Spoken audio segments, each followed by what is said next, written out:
Hello বন্ধুরা, আমি Jayanta Chakraborty, consultant homeopath. আমি আমার কনসেপ্ট অফ ডিজিজ চ্যানেলে আপনাদেরকে সকলকে স্বাগত জানাই। আজকে একটু নতুন ভাবনা ভেবেছি। আমরা বিগত দিনে 4টে বেলোডোনার রুব্রিক্স নিয়ে ভিডিও বানিয়েছিলাম, যেগুলো actually mental rubrics, mental states নিয়েই আলোচনা করা হয়েছিল। তাই আমার মনে হলো আজকে যে আমরা যারা practitioners, professor, others doctor, BHMS, তারা কিন্তু ওই ভিডিওগুলো ফলো করতে পারবেন এবং প্র্যাকটিক্যালি ইউটিলাইজ করতে পারবেন এবং একটা সুন্দরভাবে স্টাডি করে আমাদের যে প্র্যাকটিসের যে থিওরি, সেটা আমরা অ্যাপ্লাই করতে পারবো। কিন্তু সাধারণ মানুষ, যারা আমরা বেলেডোনা মেডিসিন নিয়ে চর্চা করি বা পড়ি, বা ধরুন অনেক জায়গায় অ্যাপ্লাইও করে থাকি প্রচুর মানুষ, সেই সমস্ত মানুষের জন্য তো আর রুব্রিক্সটা নয়, বা ওই ধরনের রুব্রিক্স দেখে প্র্যাকটিসে কাজে লাগাতে পারবেন না তারা। তো আমরা যদি একটা মেডিসিন ধরুন দেখি বেলেডোনা, তো বেলেডোনা অ্যাকচুয়ালি আমাদের কোন কোন কাজে লাগে, মেডিকেল কোন কোন স্টেটে, মানে ক্লিনিক্যাল কোন কোন কন্ডিশনে আমরা বেলেডোনাকে স্মরণ করতে পারি, বেলেডোনার সাহায্য পেতে পারি, একটা মেডিসিन बेलेडोना কিভাবে আমাদের কাজে আসতে পারে, बेलेडोना किस किस स्थिति में, किस किस मेडिकल कंडीशन में हम लोगों को हेल्प कर सकता है, और कैसा परिस्थिति पैदा होने से हम बेलेडोना को याद करेंगे, इसके लिए हम आज एक छोटा सा वीडियो आपके साथ शेयर करेंगे। तो ऐसा देखेंगे कि हेड में हम लोग देखते हैं कि भाटाइगो।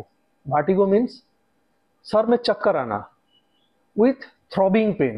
बेलेडोना में हम लोग जब भी देखते हैं कि सर दर्द हो रहा है तो थ्रॉबिंग पेन होता है। क्यों? कि excessive upsurging of blood in the head.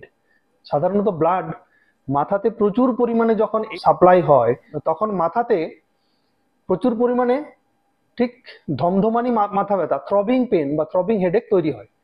এই হেডেকটা তৈরি হওয়ার জন্য এক্সেসিভ হিট, যখন আমরা প্রচুর প্রখর রৌদ্রে যাই বা সান হিটে ঘুরে আসার পরে, এক্সপোজার অফ হিটের পরে কিন্তু মাথা যন্ত্রণাটা হয়। তার সাথে সাথে ভাটিগোটাও হয়।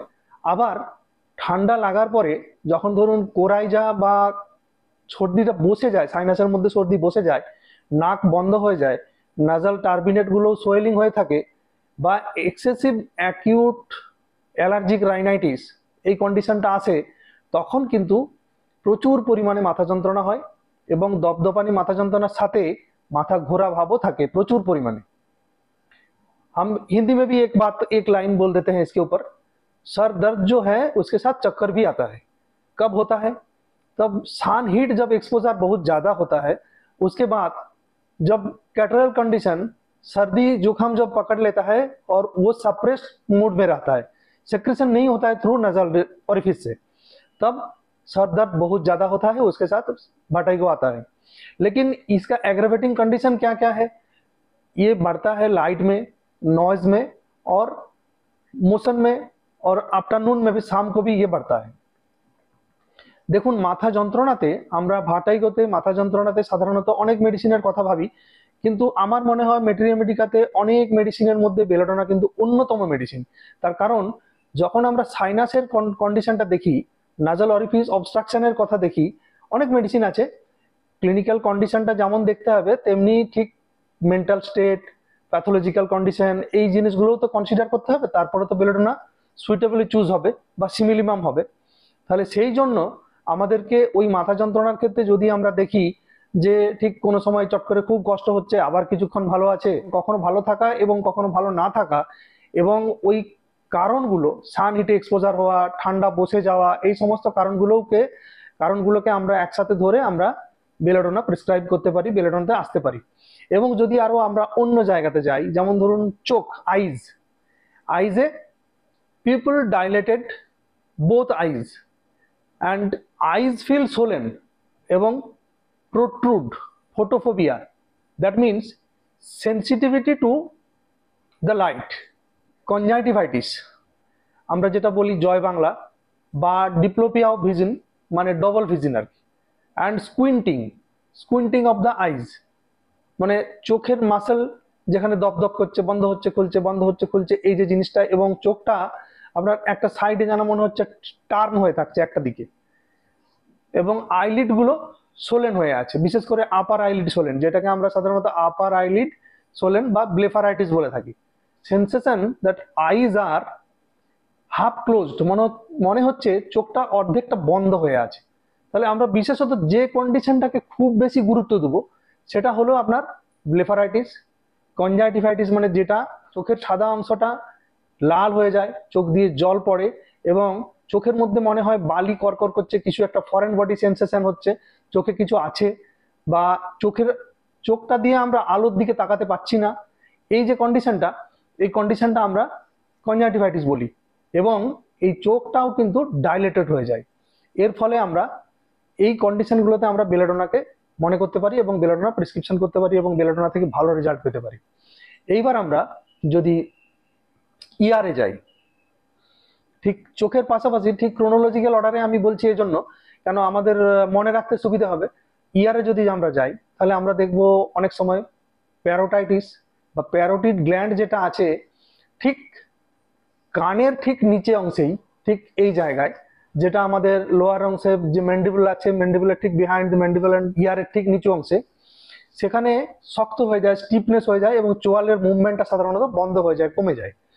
আমরা মামসের ক্ষেত্রেও কিন্তু প্যারোটাইটিস বা মামসের ক্ষেত্রে আমরা বেলেডোনাকে মনে করতে পারবো, যেখানে কনজেশন বা রেডনেসটা আমরা পাবো এবং খুব স্টিফ, খুব রেডনেস হচ্ছে, প্রচন্ড পেন আছে, সিভিয়ার থ্রবিং পেন হচ্ছে, প্লাস ফিভার, থ্রাস্টলেস পেশেন্ট, জল খেতে ইচ্ছে নেই, এই ধরনের পেশেন্টের ক্ষেত্রে প্যারোটাইটিস আমরা ব্যবহার করতে পারবো। এবার আমরা যদি যাই ওটাইটিস মিডিয়া। ওটাইটিস মিডিয়া কি না, কানেরই একটা প্রবলেম, যেখানে অ্যাকিউট সাপুরেটিভ ওটাইটিস মিডিয়া হয় বা ক্রনিক সাপুরেটিভ ওটাইটিস মিডিয়া হয়, যেখানে কান থেকে জল, রস, পুজ অনেক সময় ভিতর থেকে বেরিয়ে আসে। সেটা যদি অ্যাকিউট স্টেটে থাকে সেটা অ্যাকিউট সাপুরেটিভ ওটাইটিস মিডিয়া। আবার যদি ক্রনিক হয়, দীর্ঘদিন ধরে পেশেন্ট ভুগছে, সেটা chronic suppurative otitis media, long term condition. এই কন্ডিশনেও আমরা বেলেডোনাকে মনে করতে পারি। এবার সাধারণত এক্সটার্নাল ইয়ার ইনফেকশন বা মিডল ইয়ার ইনফেকশনে আমরা মিডল ইয়ার পেনে আমরা বেলেডোনাকে সচরাচর ব্যবহার করতে পারি। হঠাৎ করে ব্যথা হচ্ছে এক্সটার্নাল ইয়ার বা মিডল ইয়ার, তাহলে আমরা দিতে পারি। এবার নোজে যদি যাই আমরা, আমি একটু আগেই বললাম যে যদি খুব ঠান্ডা লাগে তখন নাজাল টার্বিনেট গুলো সোয়েলিং হয়ে যায়। যেমন ধরুন নাজাল ব্লকেজ অনেক সময় হয়, নাজাল পলিপ থাকলে যেমন ব্লকেজ হয়, তেমনি নাজাল টার্বিনেট থাকলেও কিন্তু যে প্যাড টার্বিনেট বোন গুলো আছে তার উপরে যে মাংসপেশি আছে সেটা অনেক সময় ফুলে যায়, যার ফলে কিন্তু নাক ব্লক হয়। এই নাজাল ব্লকেজের ফলে আমরা খুব কষ্ট পাই, শ্বাস নিতে খুব কষ্ট হয়, সেক্ষেত্রে আমরা বেলেডোনাকে মনে করতে পারি। ওই ইনফ্লামেশনটা কিন্তু বেলেডোনা কমিয়ে দেয়। আরো এপিস্টেক্সিস যদি হয়, কোনো ভাব থেকে নাক দিয়ে যদি রক্ত আসে, যেন আমরা জানি যে ডেঞ্জার এরিয়া অফ ফেস নাকের ওখানেই আছে, সেই জন্য আমরা বিভিন্ন কারণে এপিস্টেক্সিস হতে পারে। এপিস্টেক্সিসের প্রচুর কারণ আছে, তো সাধারণত এপিস্টেক্সিস হলে আমরা বেলেডোনাকে ব্যবহার করতে পারি। আমরা আজকে এটুকুই জানছি, কেননা বেলেডোনা কি কি কাজে লাগে, কোন কোন ক্লিনিক্যাল কন্ডিশনে আমরা বেলেডোনাকে মনে করব এবং বেলেডোনা আমাদেরকে সহায়তা করবে, এটুকুই আমরা স্টাডি করছি। বিশেষত আমরা অন্যান্য কারণগুলোতে আজকে আলোকপাত করছি না। ফেসে আমরা কি কি কারণে, ফেসে বেলেডোনায় কি কি এফেক্ট করতে পারে বা কি ধরনের ক্লিনিক্যাল কন্ডিশন তৈরি করতে পারে। যেমন ধরুন ফেসিয়াল পেন, ফেসিয়াল নিউরালজিয়া যদি হয়, ফেসের যদি নার্ভ পেন হয়, আমরা অনেক সময় দেখেছি হঠাৎ করে ফেসিয়াল পালসি হয়ে যেতে, বা কনভালসিভ মোশন যদি হয় মাসেল অফ ফেস। আর যদি ফ্লাস্ট ফেস হয়, মানে হঠাৎ রেডনেস অফ ফেস, রেড হয়ে আছে, লাল হয়ে আছে পুরো, এবং আপার লিপ সোলেন, প্রচুর আপার লিপ সোলেন হয়েছে, এটা অনেক সময় অ্যাপিসেও হয়। আবার এই ফেসে এই কন্ডিশনটা বেলেডোনাতেও হয়। তাহলে এই কন্ডিশনগুলোতে আমরা কিন্তু facial paralysis, facial neuralgia, convulsive motion of the facial muscles আমরা বেলেডোনাকে ব্যবহার করতে পারবো। মাউথে আমরা কি কারণে পেতে পারি, টাং মাসেল যদি সোয়েলিং হয়, গাম বয়েল যদি হয়, গাম অ্যাবসেস যদি হয়, তাহলে আমরা কিন্তু বেলেডোনাকে ইউজ করতে পারি। টাং অনেক সময় সোলেন হয়, আর আমরা জানি যে অনেক সময় স্ট্যামারিং হয়। স্ট্যামারিং মানে তোতলে কথা বলা, তোতলে যাওয়া, বা ধরুন কথা শুরু করতে একটু হেজিটেট হচ্ছে, দু চারটে কথা বলার পর তারপর নর্মাল কথা বলতে পারছে, অথবা কথা বলতে বলতে কোনো টিপিক্যাল টার্ম উচ্চারণ করতে পারছে না। এই যে স্ট্যামারিং এও কিন্তু অনেক সময় বেলেডোনা হেল্প করে, খুব হেল্পফুল। এবং বেলেডোনা ঠিক আমাদের পলিক্রিস্ট রেমেডি, সেজন্য সব ক্ষেত্রে পুরো বডিতে সব জায়গার উপরেই কিন্তু বেলেডোনার অল্প বিস্তর কাজ আছেই, এবং খুব বড় বড় সমস্যাতে বেলেডোনা হেল্প করতে পারে। এবার আমরা যদি যাই থ্রোটে, গলাতে কি হয়, টনসিলাইটিস, টনসিলাইটিসের পেন, টনসিলাইটিস থেকে fever, and throat feels constricted, মানে গলাটা মনে হচ্ছে সরু হয়ে গেছে, গলা খেতে খুব কষ্ট হচ্ছে, ডিফিকাল্ট ইন ডিগ্লুটিশন, অর্থাৎ খাবার গিলতে কষ্ট হচ্ছে। এই যে প্রবলেমটা, এই ক্ষেত্রেও কিন্তু আমরা টনসিলাইটিসের ক্ষেত্রে, থ্রোট ফিলস কনস্ট্রিক্টেড এটার ক্ষেত্রেও, এবং ডিফিকাল্ট ইন ডিগ্লুটিশন এটার ক্ষেত্রেও আমরা বেলেডোনাকে ব্যবহার করতে পারি এবং ভালো রেজাল্ট পেতে পারি। এইবার আমরা যদি স্টমাকে যাই, স্টমাকে আছে অ্যাকিউট গ্যাস্ট্রাইটিস, বা ধরুন লস অফ অ্যাপিটাইটিস, মানে খিদে আসছে না, স্টমাক ব্লোটেড মানে গ্যাসে ভর্তি হয়ে আছে, এবং ধরুন aversion to milk, aversion to meat, মাছ মাংস দুধ কিছুই খেতে চাইছে না, স্পাজমোটিক হিক্কাপ, হিক্কাপ আমরা কি জিনিস একটু জেনে নিই এর সাথে, great thrust for cold water, ঠান্ডা জল বারবার খেতে চাইছে।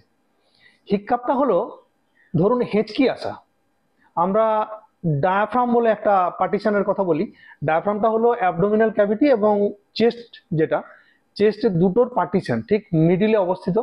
যখন পেট খুব ব্লোটেড হয়ে যায়, ধরুন স্টমাক খুব গ্যাসে ভর্তি থাকে বা সলিড হয়ে থাকে, শক্ত হয়ে থাকে, বা এই যে তলপেটের যে প্রেসারটা, পেটটা বড় হয়ে যে চাপ তৈরি করে, সেটার ফলে কিন্তু খোঁচা দিয়ে অনেক সময় ডায়াফ্রামের উপরে একটা প্রেসার দেয়, সেই প্রেসারের ফলে ডায়াফ্রামটা অনেকটাই উঁচু হয়ে থাকে উপর দিকে। এই যে প্রেসারটা, এই যে চাপটা, এই একটাতে ডায়াফ্রামেটিক ইরিটেশন তৈরি হয়, যার ফলে কিন্তু হিক্কাপ বা হেঁচকি হয়। এবার আমরা এই হেঁচকির জন্য অনেক সময় আমরা বেলেডোনাকে ব্যবহার করতে পারি। দেখবেন হেঁচকি হলে কিছুক্ষণ পেশেন্ট ভালো থাকছে, আবার কিছুক্ষণ পরেই আবার পুনরায় ওই সিমটম আসছে। বন্ধুরা, এরপরে আমরা যদি অ্যাবডোমেন ডিস্টেন্ডেড কথা বলি, abdomen distended and transverse colon protrude. Transverse colon হলো অ্যাসেন্ডিং কোলন এবং ডিসেন্ডিং কোলনের মাঝে, অর্থাৎ পেটের উপরের অংশে যে কোলন আছে সেটা হলো ট্রান্সভার্স কোলন। তাহলে অ্যাবডোমেন যদি প্রোট্রুড, সলিড শক্ত ডিস্টেন্ডেড হয়ে থাকে, এবং যদি ধরুন স্টমাকের যে কন্ডিশনটা দেখলাম, যদি ডায়াফ্রামের উপর একটা প্রেসার বা চাপ তৈরি করে, যদি হেঁচকি তৈরি হয়, সেক্ষেত্রেও আমরা বেলেডোনাকে ব্যবহার করতে পারবো। এইবারে রেকটামের ক্ষেত্রে খুব সুন্দর কাজ করে। রেকটামে কি কি কাজ করে, যেমন ধরুন ব্লিডিং পার রেকটাম, হঠাৎ করেই ব্লিডিং, রেকটাম থেকে ব্লিডিং হচ্ছে, বেলেডোনাকে ব্যবহার করতে পারি।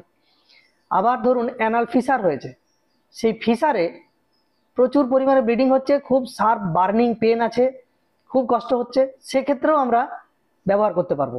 এছাড়াও আমরা পাইলসের ক্ষেত্রেও কিন্তু বেলেডোনাকে ব্যবহার করতে পারি এবং খুব ভালো রেজাল্ট পাই। এটা যদি সমস্ত জিনিসগুলোই যদি ওই ধরনের মেন্টাল স্টেট বা ধরুন প্যাথোলজিক্যাল কন্ডিশন বেলেডোনার জন্য অ্যাগ্রি হয়, তাহলে কিন্তু খুব ভালো হয়। আমরা এই ক্লিনিক্যাল কন্ডিশনে আমরা ব্যবহার করতে পারবো, কারণ আজকে আমরা ভিডিও শুরু করার আগেই বলেছি যে আমরা কোন কোন কন্ডিশনে বেলেডোনাকে মনে করব। এইবারে ইউরিনারি সিস্টেমের কথা বলি। Acute urinary infection, cystitis.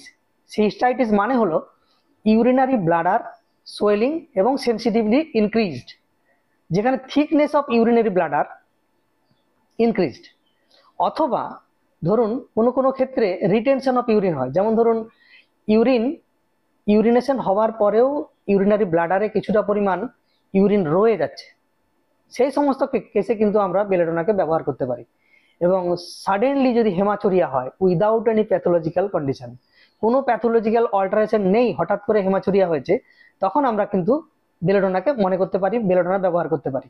এবারে ওইখানেই একটা ছোট্ট গ্ল্যান্ড আছে যেটা প্রোস্টেটিক গ্ল্যান্ড নামে পরিচিত, প্রোস্টেটাইটিস, প্রোস্টেটিক গ্ল্যান্ড এনলার্জমেন্ট। একটা নিজস্ব সাইজ আছে, নিজস্ব ভলিউম আছে, এবং প্রোস্টেটিক ফ্লুইড এসে ইউরেথ্রাতে বেরোয়, প্রোস্টেটিক গ্ল্যান্ডের কাজ।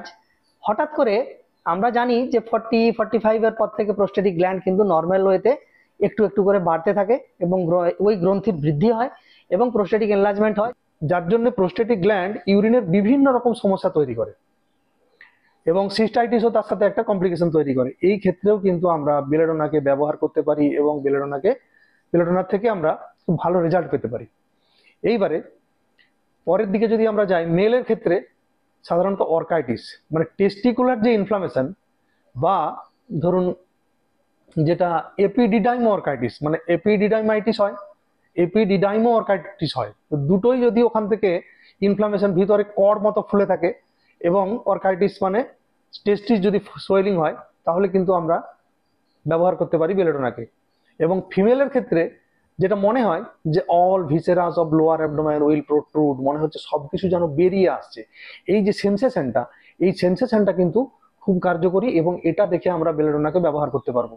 এইবারে ধরুন খুব কমন কথা, আজকালকার দিনে মেয়েরা যেভাবে কমন কমপ্লিকেশনে ভুগে, যেটা ডিসপ্যানোরিয়া, পেনফুল মেনস্ট্রুয়েশনেও কিন্তু আমরা ব্যবহার করতে পারি।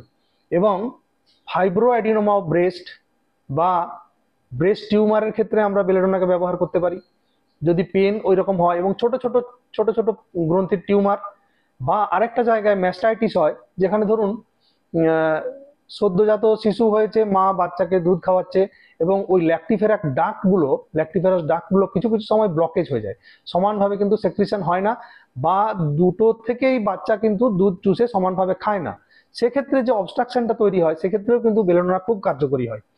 এইবার রেসপিরেটরি সিস্টেমে যদি আমরা একটু আলোকপাত করি, ওখানে দেখব যে ধরুন ল্যারিঞ্জাইটিস, ফ্যারিঞ্জাইটিস, ব্রঙ্কাইটিস এবং পেনলেস হর্সনেস, মানে পেনলেস হর্সনেস, যেখানে গলা ধরে আছে পুরো, কথা বলতে খুব কষ্ট হচ্ছে, সেইখানে কিন্তু পেনলেস, কোনো পেন নেই। এবং আপনার ফ্যারিঞ্জাইটিসও আছে, ল্যারিঞ্জাইটিসও হচ্ছে, বা টনসিল, ছোট ছোট টনসিল ফুলে আছে গলাতে, এবং একটা কষ্ট হচ্ছে redness and কনজেশন in the throat. সাধারণত আমরা জেনারেলি দেখি যে বেলেডোনা থ্রাসলেস, জল খেতে চায় না, কিন্তু এখানে কিন্তু রেডনেসটা দেখেই আমরা প্রেসক্রিপশন করব এবং খুব কার্যকরী এবং এটা খুব কাজে লাগে। এইবারে ব্যাকের ক্ষেত্রে আমরা কি কি দেখবো?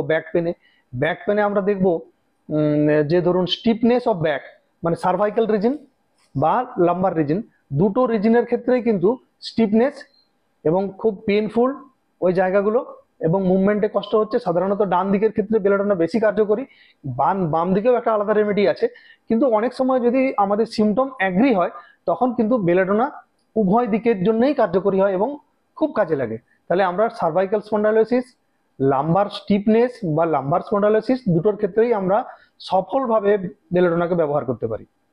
এবার ফিভার উইথ নো থ্রাস্ট, মানে প্রচুর হাই রাইজ অফ টেম্পারেচার, কোনো থ্রাস্ট নেই, অথবা হাই রাইজ অফ টেম্পারেচার আছে, সেক্ষেত্রে কিন্তু নো টক্সিমিয়া, কোনো টক্সিসিটি নেই বডির মধ্যে, বা সে ধরনের কোনো কমপ্লিকেশন নেই, হঠাৎ করে টেম্পারেচার এসছে, ফ্লাস্ট ফেস, গোটা মুখ লাল হয়ে আছে, পেশেন্ট কিন্তু প্লেফুল মুডেই আছে, খেলাধুলা করছে, ফুর্তিতেই আছে, তার কোনো পরিবর্তন দেখা যাচ্ছে না, আমরা বেলেডোনা প্রেসক্রাইব করতে পারি এবং বেলেডোনা থেকে খুব সুন্দর, খুব ভালো রেজাল্ট পেতে পারি। এবার স্কিনের ক্ষেত্রেও কিন্তু বেলেডোনা সমানভাবে পারদর্শী একটি রেমেডি, এটাকেও আমরা ব্যবহার করতে, যেমন স্কিনে কোন কোন ক্ষেত্রে ব্যবহার করব, যেমন ধরুন যেটা আজকালকার দিনে খুব বড় প্রবলেম, সেটা হলো একনি রোজাসিয়া। একনি মানে যেটা ব্রণ, এক ধরনের খুব রেড বড় ব্রণ, যেখানে খুব সাপুরেটিভ পাস জমে যাচ্ছে এগনির মধ্যে এবং মুখের একটা বিকৃতি তৈরি করছে, বড় বিকার তৈরি করছে। এবারে এরিথিমা টাইপ অফ সোয়েলিং আর এরিসিপেলাস টাইপ অফ সোয়েলিং, দুটোতেই একটা সোলেন স্কিন, দুটোতেই আমরা ব্যবহার করতে পারবো। এরিথিমাটা কি? একটা রেডনেস অফ, ধরুন redness of skin when the surface of skin is raised slightly from exposure of heat or exposure of cold, দুটো থেকেই হতে পারে, ঠান্ডা লেগেও হতে পারে বা অতিরিক্ত গরম থেকেও হতে পারে। বা ধরুন কোনো অ্যালার্জিক ম্যানিফেস্টেশনের জন্য আপনারা দেখেই থাকবেন যে ছোট আর্টিকেরিয়া মানে আমবাতের মতো কোনো জিনিস যদি বেরিয়ে থাকে, তাহলে স্কিনটা একটু লাল হয়ে ফুলে যায়, এটা হলো এরিথিমা। কিন্তু এরিসিপেলাস সেটা হচ্ছে একটা ইনফেকশন, যেমন ধরুন স্ট্রেপ্টোকক্কাস জাতীয় একটা ব্যাকটেরিয়াল ইনফেকশন, কোনো ব্যাকটেরিয়াল ইনফেকশন থেকে রেডনেস হয়েছে, খুব রেডনেস থেকে প্রচুর জ্বালা হচ্ছে, প্রচুর কষ্ট হচ্ছে, রস জমে আছে বা কিছু জমে আছে তার মধ্যে, বা পুজ জমে আছে, এই ধরনের যখন ইনফ্লামেশন তৈরি হয় সেটা হলো এরিসিপেলাস। তাহলে এরিসিপেলাস, এরিথিমা অ্যান্ড একনি, যেটা এগনি বললাম ব্রণটা, এবং সার্ভাইকাল গ্ল্যান্ড যে হয় সোলেন, এগুলো অনেক সময় সার্ভাইকাল গ্ল্যান্ড ফুলে থাকে, ছোট ছোট বাচ্চাদের বেশি হয় ঠান্ডা এবং গরমের জন্য, এইটাও আমরা কিন্তু, এই ক্ষেত্রেও আমরা কিন্তু বেলেডোনা ব্যবহার করতে পারবো।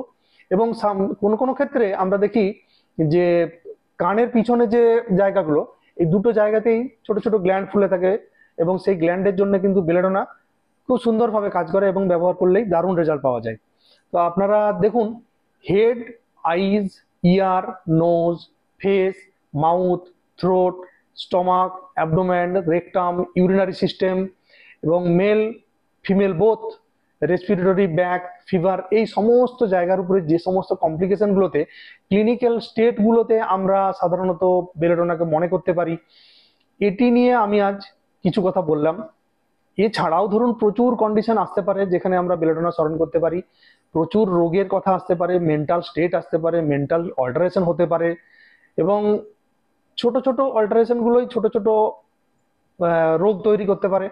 এক্ষেত্রে আপনারা সঠিকভাবে স্টাডি করে বেলেডোনাকে লাগাতেই পারেন, কিন্তু এই যে কন্ডিশনগুলো এতে আমরা বেলেডোনাকে দিতে পারি। তবে একটাই জায়গা, সেটা হলো যদি বেলেডোনার সিমটম অ্যাগ্রি হয় বা বেলেডোনার মেন্টাল স্টেট খুব সুন্দরভাবে মিলে যায়, তাহলে তো আর কোনো কথাই নেই।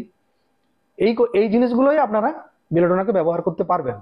আশা করি এই ভিডিওটি দেখে আপনাদের ভালো লাগবে এবং কাজে লাগাতে পারবেন। যদি আপনাদের এইটা কাজে লাগে তাহলে আমার এই প্রয়াসটি আমি খুব খুব সুখকর বলে মনে করব এবং আমি খুব আনন্দ পাবো। আর আজকে আমি এই বলে কনসেপ্ট অফ ডিজিজ চ্যানেল থেকে বিদায় নিচ্ছি। নমস্কার।